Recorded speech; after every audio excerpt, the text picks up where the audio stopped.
So today, we're going to look at a civilization over 3,000 years old that is so strange, you're going to think we've landed on another planet. So move over, aliens. We're going to China. China. China. China. China. China. China. China. China. Chengdu, China, capital of the Sichuan province to be exact. Now, Chengdu is known for a lot of stuff, most notably pandas, spicy food, and its many temple parks. And believe it or not, there are not just one, but two archaeological sites so incredible they are among the best I've ever seen, and yet they don't make it on most people's travel itineraries. And beyond the wow factor, they teach us an important lesson about archaeology, which I will get into in a bit. So without further ado, we're headed to Sanxingdui and Jinsha. First, a little historical overview. Both sites are remnants of the ancient Shu Kingdom, first historically attested in the 11th century BC, but archaeology shows us that Sanxingdui was first occupied way back in 2500 BC, so 1500 years before that, roughly. Now, pretty much like all Chinese dynasties and regional states, the Shu Kingdom rose by being on the correct side of a war against the incumbent dynasty, the Shang dynasty, which happened in 1046 BC, but lived by the sword, died by the sword, because the Shu Kingdom met its own end in 316 BC when it was conquered by the ascendant Qin dynasty, which we met in our episode about the Terracotta Warriors. Now, not really a whole lot is known about these ancient Shu people, and what was written down was basically done by outsiders, describing their participation in the dynastic struggles. So these two sites, Sanxingdui and Jinsha, were highly enlightening, giving us a window of insight into this largely forgotten people. Sanxingdui came first, which was first occupied, as I mentioned, around 2500 BC, but it experienced a golden age between about 13 and 1100 BC, which is when most of the stuff you're about to see came about. It declined thereafter before being apparently abandoned around 900 BC. So that would be about 1600 years of occupation, and the Jinsha site had some overlap with this, lasting from about 1200 BC to 650 BC. However, the two sites are very different, and this is the important lesson I mentioned about archaeology. As you'll see in a moment, Sanxingdui hands down has more visually stunning, iconic, and unique pieces than Jinsha. However, it was mostly found out of context, piled in sacrificial pits without much evidence of how the people interacted with it or used these things in their daily lives. Otherwise, there were remnants of a large public building or palace, as well as a portion of collapsed city wall, apparent in 3 bumps above ground. And this actually gives the site its name, Sanxingdui, 3-star mound, because they look like 3 stars in a constellation, supposedly. However, the Jinsha site was multi-purpose, containing sacrificial pits like those at Sanxingdui, as well as an entire village and about 2,000 burials. Hence, the shiny, eye-catching stuff is much less at Jinsha. However, archaeologically, it's much more interesting, as it teaches us a lot more about Shu culture, economy, technology, etc. Basically, how the Shu people lived. There was an old woman who lived in a shoe. She lived in a shoe. So whereas Sanxingdui clearly wins in the bling department, Jinsha compensates for this with all of the information that it teaches us about the Shu people. And that's the lesson about archaeology and archaeological sites. They often don't look like much to the outsiders, but what they teach us is very valuable. Whereas out-of-context treasure is shiny and draws eyeballs and looters, but it might not necessarily be archaeologically that valuable. All right, so here goes for the visit. Sanxingdui is located about an hour north of the city in the middle of fields. Meanwhile, the city is encroaching closer and closer. The exhibition is housed in a stunning modern building, which is an attraction in and of itself.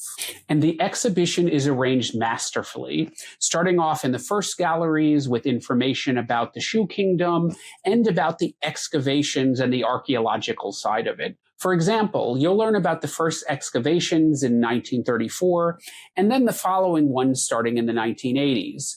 And that'll include information about the site plan, the stratigraphy, the dating, the techniques, etc. And those modern techniques and the recent digs will amaze you how far they went to preserve and protect the site. For example, there's these kind of glass houses which have the right climate control, perfect for preserving things, and they were put over entire bits of the excavation site as the archaeologists were digging. And also at the beginning, you'll find more mundane objects like the pottery, circular stone devotional items called bi, some of the more simple bronzes, and the less ornate jade objects. And don't get me wrong, a lot of this stuff is captivating with its intricate carvings and graceful lines. However, I say more mundane because nothing will prepare you for the galleries you are about to see going forward that get progressively more and more amazing. The main theme here are these otherworldly alien-like heads, of which there are hundreds. They look like nothing else I've seen, and certainly nothing in East Asia. There are flat-topped ones, which make up the majority, rounded ones, oval ones, ones with gold masks, ones without masks, one which were made to be worn as masks themselves, gold masks, enormous masks weighing hundreds of pounds or kilos, giant ones with protruding eyes and crazy headgear, ones with funky hairdos in a bunch of different styles. And most of them had a hole for earrings. And we know that because there was one in which the earrings were still intact. But this guy has multiple earrings and some sort of a crown, leading archaeologists to believe that he was a little bit more high status. And like the terracotta warriors, they have a pretty cohesive style, but each one is just a little bit different. However, once again, because they were found piled up in sacrificial pits and some of them in pieces, it's hard to say what the differences in the hairdos and whatever else really signify. And I can't say that I always bought the museum's interpretation. For example, they said the flat tops versus the round or oval ones likely represented different ethnic groups. As evidence, they cited a repeated motif with a fish and some other sort of animal with an arrow going through it. They said these represented the two ethnic groups that comprise Sanxingdui society, with the flat tops being the more numerous group. Quite frankly, I found this pretty far-fetched, as I think the more likely explanation for these physical differences in the heads is probably class or status-driven. You see, there were far fewer oval or rounded heads, but these tended to be more richly adorned, for example, with gold or fancy haircuts. So I'd be more likely to guess these are the higher-ranked nobles, priests, deities, or whoever they were supposed to be. And there are other equally mysterious figures, like this muscular specimen with an oversized head. His hands clutch at something which is no longer there, perhaps a smaller version of something like this full-size gold scepter found in one of the pits. Oh, and there's this little guy, appearing to be some sort of ceremonial attendant in prayer, with his shoulder supporting a pole sticking upwards, and I'll show you in a bit what I think this would have been, and plenty more where that came from. And then there's this giant, one who is obviously some sort of priest, whose hands held something which has also long since rotted away. The position of those hands suggests an object was curved, perhaps an elephant tusk, which we do find a lot of on the site. In fact, we find elephants on the very stool on which he's standing. And there are lots of other animals we see all over the place repeatedly, like those elephants, tons of birds, which seem to reflect a later Chinese notion of our feathered friends as messengers to and from the gods, among other animals. And one of my favorites was this humble little pig, like some long-lost ancestor of Peppa, and extremely reminiscent of the piggy bank I used to have as a kid. And there were these seashells, which though once living things obviously did not come here alive, as we're more than 1,300 miles away from the sea. But they are, however, evidence of trade networks and were likely used as a form of ancient currency. And as for mythical creatures, there were, of course, lots of dragons, also foreshadowing what would become omnipresent imagery in later Chinese culture. And some much weirder, sort of multi-animal composites with all sorts of body parts from different animals like this. I'm not even sure what to call it, but it's got the nose of a pig, the tail of a horse, the feet of an elephant. Oh, and there's this version of that priest guy right on its snout.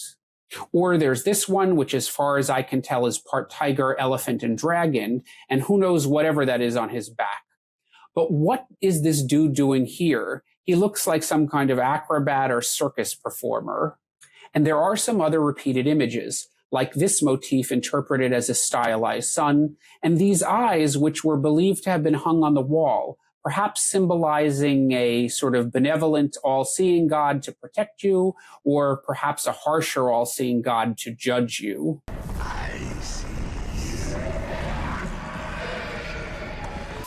Or perhaps it's a sign of protection, like we can still see today in other cultures.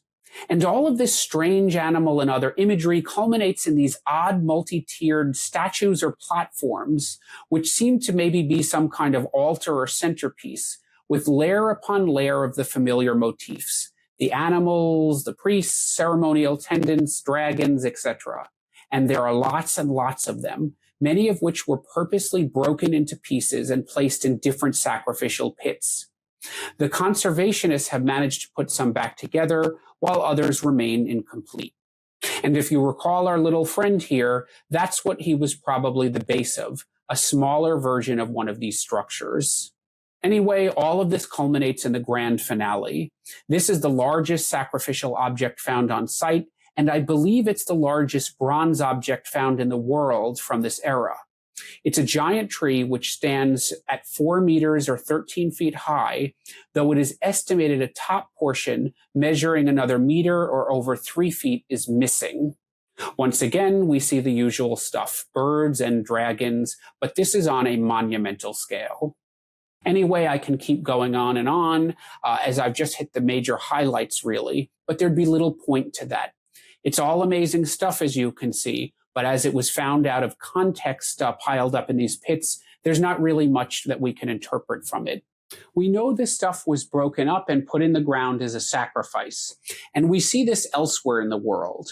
For instance, in my neck of the woods, Britain, as well as other parts of Northern Europe, prehistoric people broke and crumpled up their weapons and deposited them in watery context or sometimes in the ground.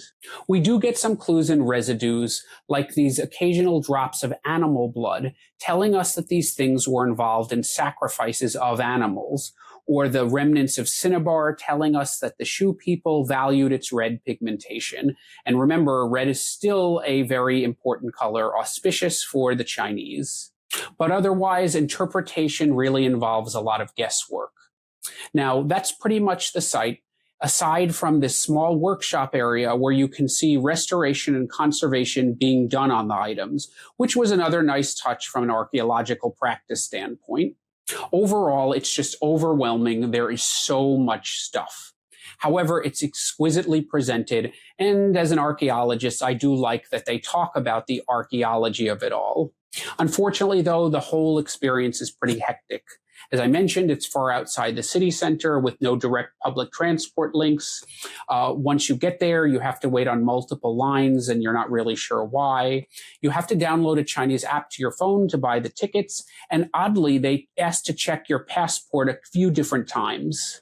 Even for me, I speak relatively good Chinese and was there with a fluent speaker. And even we were pretty confused at first. Moreover, there are just tons and tons of people around, to the extent where it's often difficult to see the pieces up closely. And I went on a Wednesday morning in March, a time where there wouldn't have been a lot of visitors, and clearly the site was built for more people, and yet it was really quite intense. At first, I found it very odd that the tour guide insisted on using headphones and a speaker system, given that it was only him and 2 of us. However, I soon realized why that was a good idea. Watch this clip to see what I mean. And that was in one of the lower volume parts of the exhibit. Now, as for that tour guide, you should definitely get one. It costs 400 RMB or about $55, no matter how big your party is, so it makes sense to split it. However, trying to fight your way through on your own to read the panels is really just a losing battle, and honestly, the audio guide is not that helpful either. So the tour guide is really your best bet, even though the English-speaking guide's English language skills were not actually that great. However, neither of us knew archaeology jargon in Chinese, as will probably be true for most visitors, so hiring that guide is your least worst option. Now, with the remaining time, I will briefly go over the Jinsha site, as I can explain it pretty efficiently using Sanxingdui as a comparison. First thing you'll notice, it's much closer to the city center, just 10 to 15 minutes in a cab and with public transport options. You'll really have no issue getting there, even if you don't speak Chinese. The entry is much more straightforward than that of Sanxingdui, and there will be far fewer people there at the site. And it's not that Jinsha is less impressive, it's just really that there's less Instagrammable bling than at Sanxingdui. And it's not that there aren't some incredible and iconic artifacts. We're going to see some of those later. But it's more that this museum is all about archaeology. It's literally a giant archaeology site. Those right there are the trenches. And this like almost never happens, that they actually preserve an archaeological site, even though it doesn't have massive intact structures like the pyramids, ancient temples, or Stonehenge. Here at Jinsha, they show you all the archaeology stuff, like the stratigraphy, the techniques, all of the things. As I mentioned before, the site comprises multiple areas. The sacrificial pits, like at Sanxingdui, but also a whole village and thousands of burials versus just a few dozen at Sanxingdui. And actually, it's potentially a future archaeology site, as the Chinese government prudently decided to leave several meters below unexcavated, and they know there are artifacts down there, until they figure out how to better preserve what comes out of the ground. This is the same thing that they did at the tomb of Qin Shi Huang, which they left undisturbed based on the unfortunate experience of the terracotta warriors losing their colors as they were unearthed. Anyway, this all marks a striking difference when you arrive in the huge hangar protecting the excavation site, which should be your first stop. The signage is all as clear and thorough as you'll want it to be. And honestly, I got the audio guide so you didn't have to. It really doesn't help. As far as I could see, there were no on-site tour guides which you could hire, which is really just fine. The panels give you a lot of information, and if you've been to Sanxingdui first, which you should be chronologically, you'll already have the context. After poking around the site, you'll make your way to the museum, which is every bit as fancy and modern as that at Sanxingdui. Not surprising considering the whole thing was discovered in just 2001. And yes, with all that additional info, the museum is able to show you reconstructions of the sites, village scene complete with the houses, the actual animals that would have lived there, and even clothing, because they did find some preserved cloth from the time. And it turns out the houses were made of wattle and daub, the same stuff people in Britain used well through medieval times.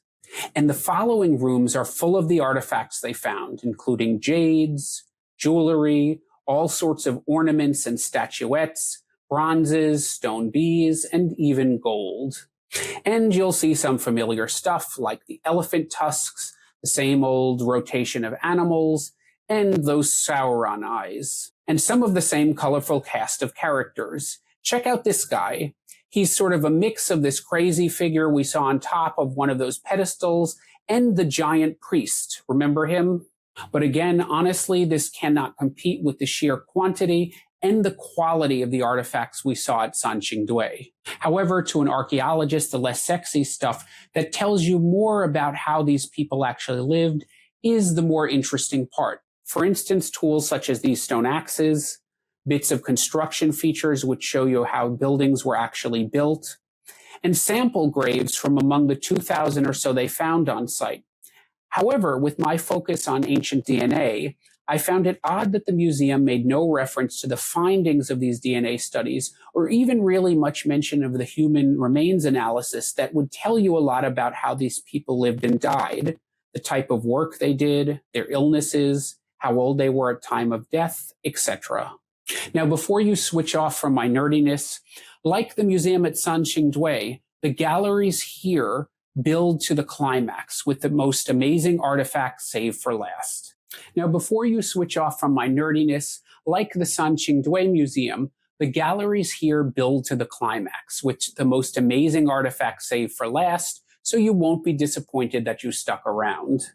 And the last gallery has the real showstoppers. There's intricately carved jades with helpful tracings to reveal the motifs, just like the finest pieces at Sanxingdui. Really strange statues, like this headless thing, which for some reason reminds me of Squid Games. A carved gold collar or belt whose purpose really isn't that clear, and a solid gold mass which was larger than any of the gold ones found at Sanxingdui, which were basically just paper thin. So score 1 for Jinsha on the blingometer.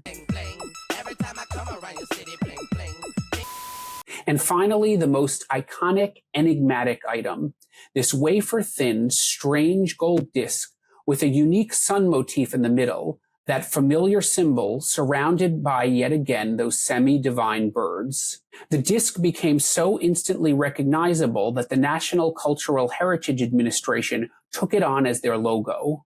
So trust me, you will get your fixin' for gold satisfied here at Jinsha as well. Anyway, so you can see how these two sites compare. And it really hammers home the old saying that has a lot of currency in the archaeological world. All that is gold does not glitter. Because, and I know I'm repeating myself, without their context, artifacts may be pretty and admirable and awesome, but they're not necessarily of great archaeological value. All right, well, I've gone on long enough, and needless to say, after seeing both of these sites, you will be quite tired, especially if you do it in the same day. So I'm guessing after all that hard work, you will need to sit back and relax a little bit. But with whatever remaining time you could muster, you really should take advantage of all the other things Chengdu has to offer, like those parks and pandas and spicy food. Bye! Hey, if you like what you heard, give me that thumbs up below, hit that bell to subscribe, or if you want to support more independent archaeology content, consider contributing to my Patreon, where you can enjoy some exclusive members-only benefits and other goodies. Until the next dig.